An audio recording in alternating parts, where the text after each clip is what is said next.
To back my YouTube channel Rahul trading में आपका स्वागत है। दोस्तों आज हम बात करने वाले हैं हिंदुस्तान एरोनॉटिक्स लिमिटेड के शेयर के बारे में। एचएएल, हाँ जी, आपने इसका नाम सुना होगा। अभी इन दिनों कुछ ज़्यादा ही न्यूज़ के अंदर या सुर्खियों में इस वजह से चल रहा है कि डिफेंस से रिलेटेड न्यूज़ अभी हमारे मिनिस्टर श्रीमान राजनाथ सिंह जी ने अनाउंसमेंट किया था कुछ, तो उस वजह से भी इस शेयर में आपको सुनने को मिल रहा होगा इस शेयर के बारे में कि एच ए एल इतना बढ़ गया, ऐसा हो गया वैसा हो गया। तो ये सब चीज़ें तो देखो होती रहनी है। गवर्नमेंट भी अभी जो हमारे डिफेंस से रिलेटेड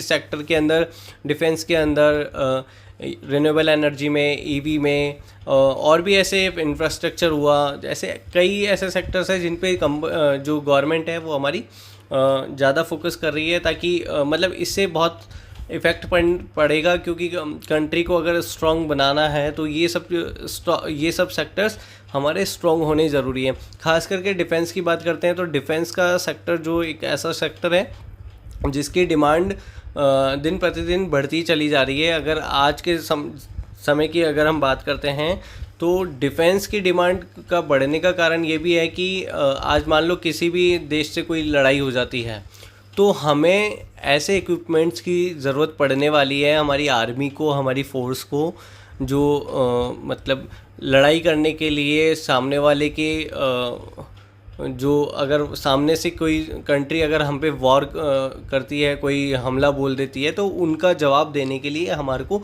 इन सब इक्विपमेंट्स जैसे कि एरोस्पेस, हेलीकॉप्टर्स वगैरह और कई टाइप के ऐसे इक्विपमेंट्स जो कि डिफेंस लड़ाई के अंदर मतलब हमारे को बहुत ज़्यादा यूज़ होते हैं, बहुत ज़्यादा काम आने वाले होते हैं। तो ऐसे इक्विपमेंट्स कंपनी बना करके तैयार करती है। तो अब ऐसे इक्विपमेंट्स कंपनी बना रही है तो ये मान लीजिए आप, तो कंपनी की डिमांड कितनी होगी, कंपनी का जो रेवेन्यू होगा वो कितना अच्छा होगा, जो भी है वो तो हम खैर डिटेल में डिस्कस करेंगे ही। सब इसके फंडामेंटल भी हम चेक करेंगे, उसके बाद ही हम डिस्कस करेंगे कि शेयर के अंदर ख़रीदारी करनी चाहिए या फिर अभी इसको रोकना चाहिए लेने के लिए।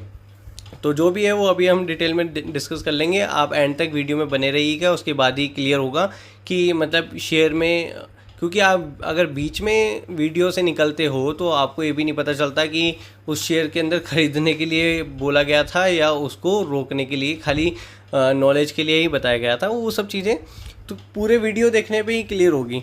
तो देखो दोस्तों, अब आप समझ गए होंगे कि इस सेक्टर की डिमांड कितनी ज़्यादा है, इस सेक्टर का काम क्या है, मैंने बता ही दिया। एरोस्पेस वगैरह और डिफेंस से रिलेटेड इक्विपमेंट्स बना करके कंपनी हमारी आर्मी को, फोर्स को बना करके देती है। तो कंपनी का काम अच्छा है और बिज़नेस तो जो है वो ग्रोथ करने वाला ही है। अगर हम भविष्य के हिसाब से देखते हैं तो दिन प्रतिदिन कंपनी के प्रोडक्ट की इन इक्विपमेंट्स की डिमांड आगे चल करके बढ़ने वाली है, घटने वाली नहीं है। क्योंकि ये सब चीज़ें आजकल आम तौर पे देखा जाए तो हर कंट्री अपने आप को स्ट्रॉन्ग बनाना चाहती है। हर कंट्री अपने आप को अगर देखा जाए तो परमाणु वगैरह इन सब से सक्षम बनाना चाहती है अपने आप को, कि हम सब मतलब जो भी कंट्रीज़ है अपने आप को ये चाहती हैं कि हम परमाणु सक्षम होने चाहिए, हमारे पास लड़ाई के लिए प्रॉपर हथियार वगैरह सब होने चाहिए, ये सब चीज़ें होनी चाहिए। तो ऐसे शेयर्स, ऐसी कंपनियां जो बना करके देती हैं तो इनकी डिमांड्स आगे चल करके बढ़ने ही वाली है, क्योंकि हर कंट्री में ये चीज़ की डिमांड बढ़ती चली जा रही है। अब जैसे देख लें कि अगर रशिया यूक्रेन में अगर वॉर चल रहा है और अपना ये इज़राइल हमास के अंदर जो अभी वॉर चल रहा है, तो इन सब चीज़ों में देख लीजिए ऐसे इक्विपमेंट्स वगैरह इनकी बहुत ज़्यादा नीड होती है कि लड़ने के लिए दोनों देशों को आपस में ऐसे इक्विपमेंट्स चाहिए कि किसी एक के पास भी अगर किसी ऐसे इक्विपमेंट्स की कमी पड़ती है तो सामने वाली कंट्री जो है उस कंट्री के ऊपर भारी पड़ती है। तो ये सब, कोई भी कंट्री अपने ऊपर किसी को हावी नहीं होने देना चाहती। तो ये सब चीज़ें हमारे को स्ट्रॉन्ग बनाती है, हमारे देश को स्ट्रॉन्ग बनाती है, आर्मी को स्ट्रॉन्ग बनाती है। तो ये सब चीज़ें आर्मी के लिए बहुत ज़रूरी सी हो गई हैं। पहले भी उतनी ज़रूरी थी, मगर पहले से अब ज़्यादा टेक्नोलॉजी के अंदर अगर हम काम कर रहे हैं, टेक्नोलॉजी इतनी ज़्यादा बढ़ चुकी है कि हेलीकॉप्टर्स वगैरह भी, मिसाइलें, हेलीकॉप्टर्स, फाइटर जेट्स वगैरह, ये सब इतने एडवांस टाइप के आने लगे हैं। जो पहले एक चलता था कि थोड़ा सिंपल टाइप के, मतलब इतना एडवांस नहीं होते थे, अब हर चीज़ें एडवांस है। तो उस अकॉर्डिंग कंपनी अपने आप को मूव करती चली जा रही है और अपने बिजनेस को ग्रो करती चली जा रही है। तो अब कंपनी का हम फंडामेंटल भी चेक कर लेते हैं कि फंडामेंटल कैसे हैं कंपनी के, तो देख लेते हैं आइए। तो दोस्तों सबसे पहले हम कंपनी का रेवेन्यू देख लेते हैं। टोटल रेवेन्यू कंपनी का 2020 के अंदर 21,867 करोड़ का हुआ करता था। 2021 के अंदर 23,246 करोड़ का कंपनी का टोटल रेवेन्यू हुआ है। और 2022 के अंदर आप देख रहे हैं कि 25,604 करोड़ का कंपनी का टोटल रेवेन्यू जनरेट हुआ है। 2023 के अंदर 28,600 करोड़ का, और 2024 के अंदर 32,304 करोड़ का कंपनी ने टोटल रेवेन्यू जो है जनरेट किया है। अभी तक हम देखते हैं 32,304 करोड़ का कंपनी का टोटल रेवेन्यू है, यानी इसमें 2-3 क्वार्टर और जो ऐड होने हैं, वो ऐड होने के बाद में जो अपडेट होगा वो आगे हम डिस्कस कर लेंगे। फिलहाल तक के लिए 32,304 करोड़ तक का कंपनी ने रेवेन्यू जनरेट किया, यानी रेवेन्यू कंपनी का निरंतर बढ़ता जा रहा है। कंपनी का रेवेन्यू सेल में अच्छी ग्रोथ है, अच्छी प्रोग्रेस की कंपनी ने। तो अब देख लेते हैं कंपनी का नेट इनकम भी देख लेते हैं वो कितनी है। तो देखिए दोस्तों, कंपनी की नेट इनकम 2020 के अंदर 2,882 करोड़ की है। 2021 के अंदर 3,245 करोड़ की कंपनी की टोटल नेट इनकम है।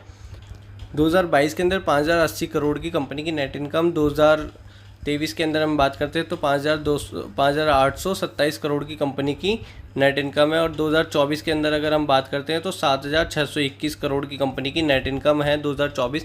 और अभी तक 7,621 करोड़ की कंपनी की टोटल नेट इनकम है, जो कि 2-3 क्वार्टर जो ऐड होंगे उसके बाद में अपडेट हो जाएगी, जो भी होगी वो। फिलहाल तक के लिए 7,621 करोड़ की कंपनी की नेट इनकम है, यानी रेवेन्यू अच्छा है, नेट इनकम कंपनी की अच्छी है। कंपनी के फंडामेंटल मुझे ठीक मतलब अच्छे लग रहे हैं। तो और आगे देख लेते हैं कंपनी के ऊपर कर्ज वर्ज तो नहीं है, कंपनी के असेट्स वगैरह, लाइबिलिटी वगैरह, ये सब भी चेक कर लेते हैं। तो दोस्तों कंपनी के टोटल असेट्स की बात करते हैं तो 2020 के अंदर 54,202 करोड़ की टोटल कंपनी के पास असेट्स थी। और 2021 के अंदर 53,096 करोड़ की कंपनी के पास टोटल असेट्स है। और 2022 के अंदर देख लीजिए 60,254 करोड़ की कंपनी के पास टोटल असेट्स थी। 2023 के अंदर 69,276 करोड़ की कंपनी के पास टोटल असेट्स थी। कंपनी की टोटल लाइबिलिटी देख लेते हैं दोस्तों। 2020 के अंदर 40,949 करोड़ की हुआ करती थी। 2021 के अंदर 37,668 करोड़ की लाइबिलिटी थी कंपनी के पास में। और 2022 के अंदर 40,937 करोड़ की कंपनी के पास टोटल लाइबिलिटी थी। और 2023 के अंदर 45,700 करोड़ की कंपनी के पास टोटल लाइबिलिटी थी। तो देख लीजिए दोस्तों, कंपनी के पास असेट्स के कंपैरिजन में अगर देखते हैं तो लाइबिलिटी कम है, तो ये तो बहुत अच्छी बात है। कंपनी के पास असेट्स ज़्यादा है, लाइबिलिटी कम है, यानी कर्ज से रिलेटेड अगर हम देखते हैं तो लाइबिलिटी को कर्ज में, तो कंपनी के पास कर्ज ठीक है, थोड़ा बहुत कर्ज होता है। उसके अगेंस्ट में अगर हमारे पास में कंपनी के पास में उसके अगेंस्ट में ऐसी चीज़ें हैं जो कि कंपनी के पास उसके कर्जे से ऊपर है, यानी कंपनी अच्छी है, उसका फंडामेंटल को हम अच्छा मान सकते हैं। यानी अगर देखा जाए तो कंपनी के फंडामेंटल में कोई कमी नहीं है, फंडामेंटल कंपनी के बहुत अच्छे हैं। अब देख लेते हैं कंपनी के पास रिजर्व वगैरह भी है या नहीं है। तो दोस्तों कंपनी के पास में फ़िलहाल प्रेजेंट के अंदर 7,048 करोड़ का फ्री कैश फ्लो है, यानी कंपनी के पास 7,048 करोड़ का कैश कंपनी के पास रिजर्व में रखा हुआ है। तो कंपनी के फंडामेंटल स्ट्रॉन्ग है, लार्ज कैप की ये कंपनी है, फंडामेंटली स्ट्रॉन्ग कंपनी है। तो देखिए दोस्तों, मेरे अकॉर्डिंग कंपनी का जो फंडामेंटल है वो बहुत अच्छे हैं, कंपनी का बिजनेस जो है वो बहुत अच्छा है। अब अगर हम बात करते हैं कंपनी के शेयर में इतनी तेज़ी, अभी 4 तारीख को अगर हम देख रहे थे कि इसमें गिरावट हुई थी, बहुत भयंकर वाली गिरावट हुई थी। उसके बाद में शेयर में 4 तारीख के बाद में वापस से इतनी तेज़ी बनती हुई नज़र आ रही है कि आज इसने, दिखा देता हूँ मैं कितना हाई बनाया है आज। यहाँ देख लीजिए आप, हिंदुस्तान एरोनॉटिक्स का टोटल हाई जो आज का हाई हुआ है कंपनी का, वो कितना हुआ है 5,260 करोड़ का कंपनी ने हाई बनाया है आज शेयर ने।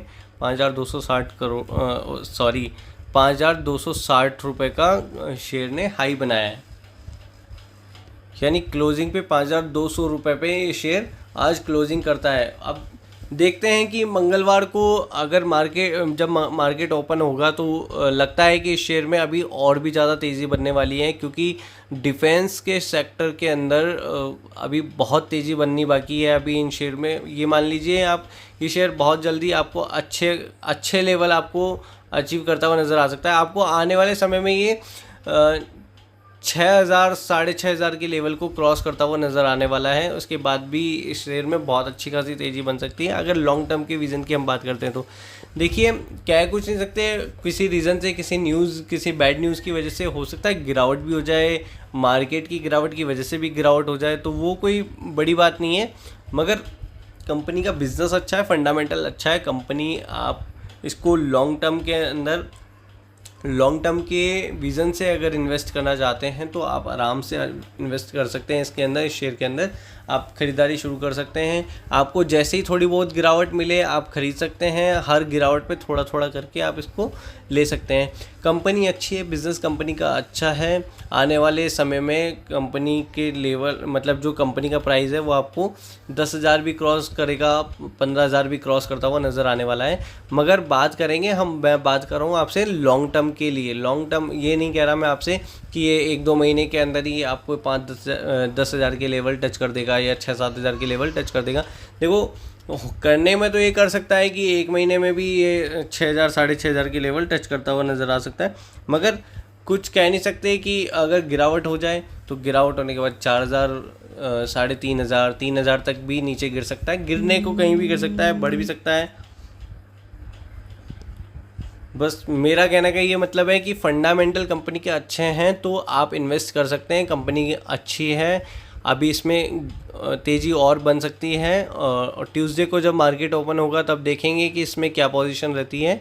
मुझे लगता है कि अच्छी खासी तेज़ी बन सकती है। आप इस पर फोकस कीजिए, आपको जहां मौका मिलता है आप इसमें अपनी होल्डिंग बना लीजिए। थोड़ा थोड़ा करके शेयर खरीदिए, एक साथ पूरा पैसा किसी भी शेयर में मत डालिएगा, मेरा यही कहने का मतलब है। तो फोकस करिए इस शेयर के ऊपर, अच्छी कंपनी है। वीडियो कैसा लगा आपको? वीडियो अगर अच्छा लगा हो तो लाइक कमेंट शेयर कर दीजिएगा। चैनल पे नए आए हो तो सब्सक्राइब कर लीजिए। और मिलते हैं फिर हम हमारे अगले वीडियो के अंदर। तब तक के लिए गुड बाय।